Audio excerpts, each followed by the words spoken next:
Is Frehley. As Frehley as we'd like to. as Frehley. We can't live as freely as we'd like to. Ace Frehley says that. I can't live freely.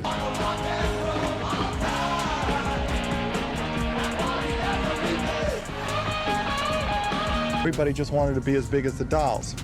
That's us included. You know, and they were wearing makeup, but You may have seen the headlines and the tributes declaring that Ace Frehley, the legendary spaceman from Kiss, is dead at 74. The story spread like wildfire, leaving fans heartbroken. But what if that story was a complete lie?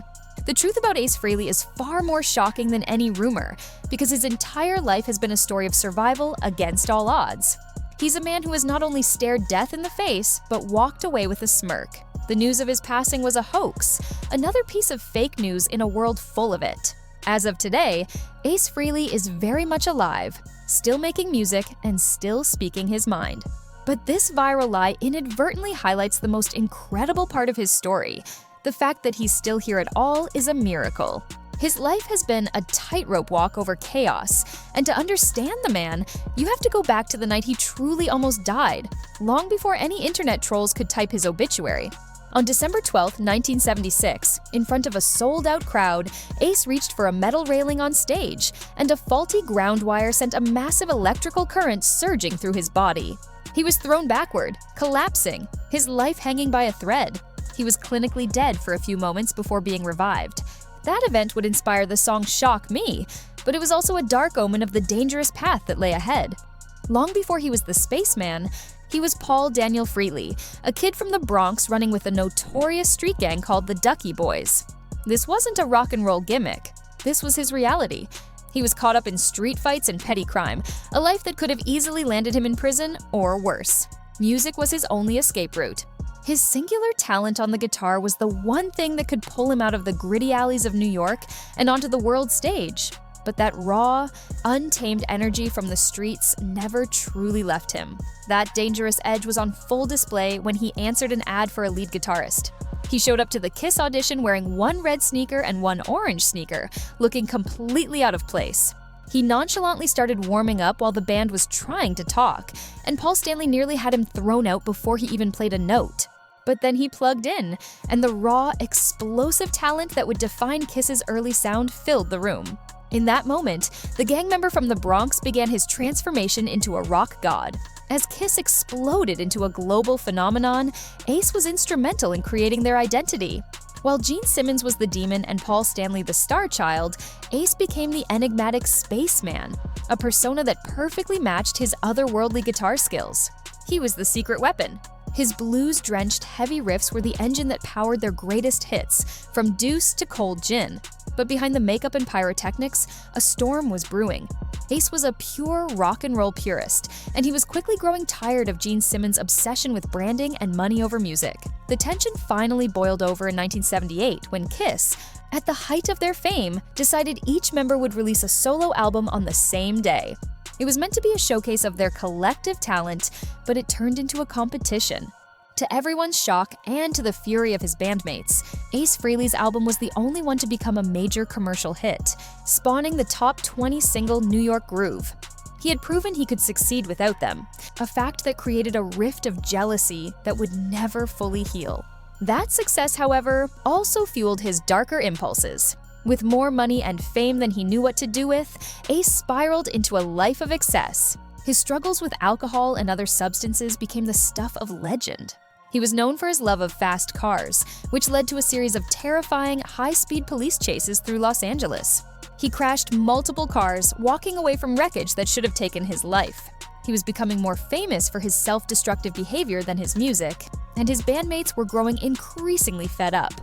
The spaceman was falling to Earth, and the impact was going to be brutal. The breaking point came in 1981 when the band decided to record music from The Elder, a bizarre art rock concept album complete with an orchestra and a storyline. For Ace, this was the ultimate betrayal of everything Kiss stood for. He refused to participate fully, and the arguments with Gene and Paul became explosive. He felt they had traded their leather jackets and amplifiers for Hollywood pretensions. This was the final straw.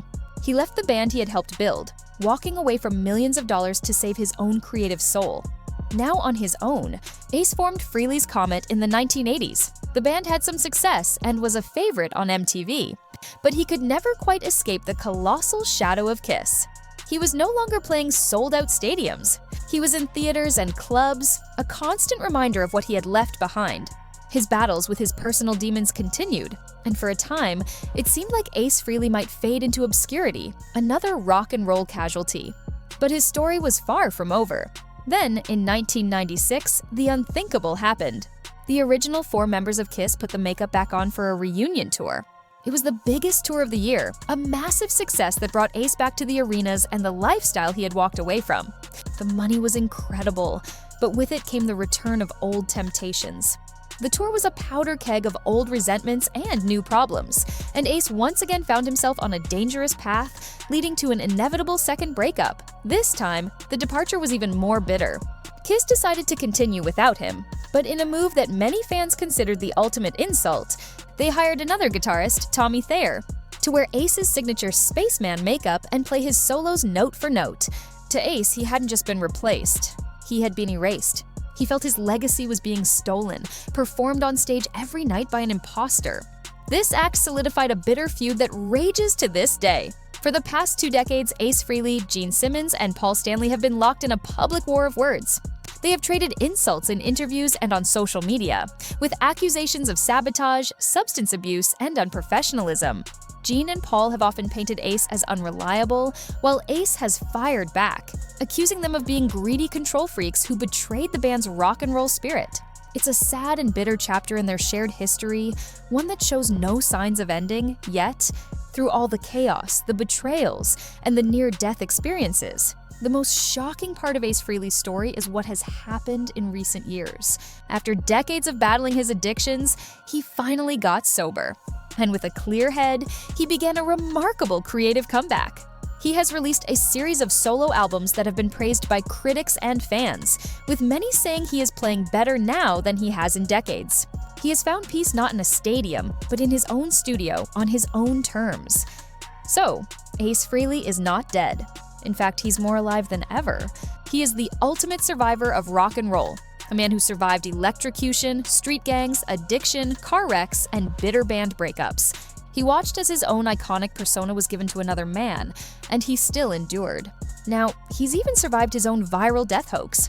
His journey is a testament to the defiant, untamable spirit of rock and roll, proving that some legends are just too stubborn to die.